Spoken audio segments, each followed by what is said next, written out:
Like it or hate it, Daggerheart does one thing that every DM should use in their game. I like that. I'm gonna steal it. That's mine now. The Daggerheart playtest has been out for a couple of weeks now, with players trying out the game that mixes a narrative-forward experience with combat rules that harken back to the likes of D&D 5e. Now, whether you're a Daggerheart believer or someone who just bounces off the game, Daggerheart's rule set contains a really great tip that all GMs should follow, regardless as to what system they're playing in.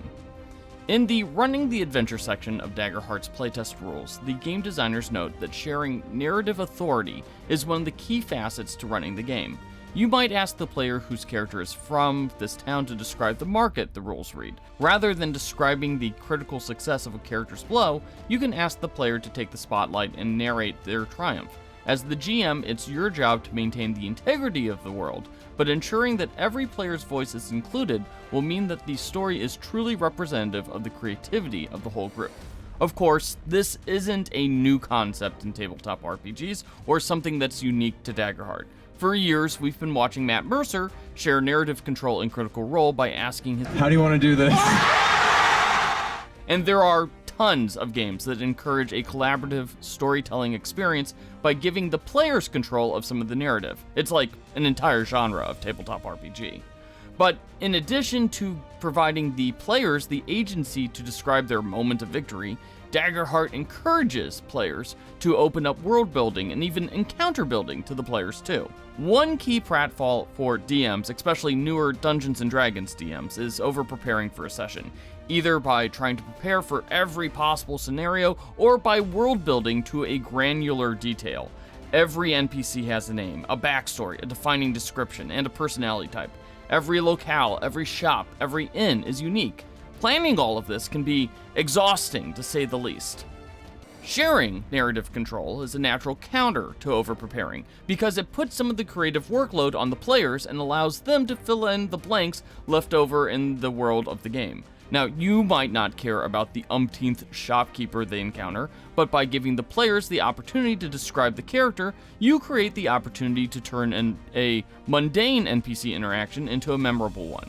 An NPC the characters create are more likely to be an NPC that the players want to protect, which means room for a future adventure hook down the road. By sharing narrative control, not only does this help make things easier, it also helps guide the story along and gives you more tools to work with in the future. Now, I've also found that sharing narrative control is a great way to help make games with big groups more memorable.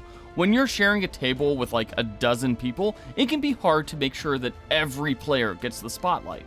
But by widening that spotlight so that the focus isn't just on the player during combat or role-playing, you give players more of an opportunity to contribute to the game. Even if a player is shy, they still might be able to contribute to the game by, describing that NPC or describing the cave that they find themselves in, or a billion other possibilities.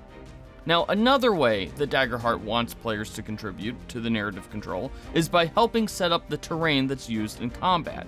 This makes plenty of sense in Daggerheart, where the rules around movement and distance are a little bit looser, but this can be extended to any game where there's tabletop miniatures representing combat. Let the players determine the furniture layout of a room or where the trees are in a forest. Sure, they might give themselves a little bit of an advantage by placing two trees together where a giant can't run through it, but let's face it, the giant can just rip up the tree and bang on the players with it anyways.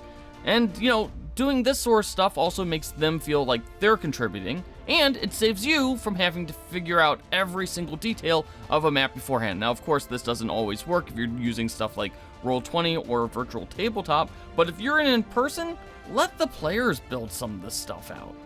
Now, again, the concept of sharing narrative control isn't a concept that's new to tabletop RPGs. And in fact, this is one of the ways that you enhance this idea of collaborative storytelling that's such a crucial part of D&D and really every tabletop RPG.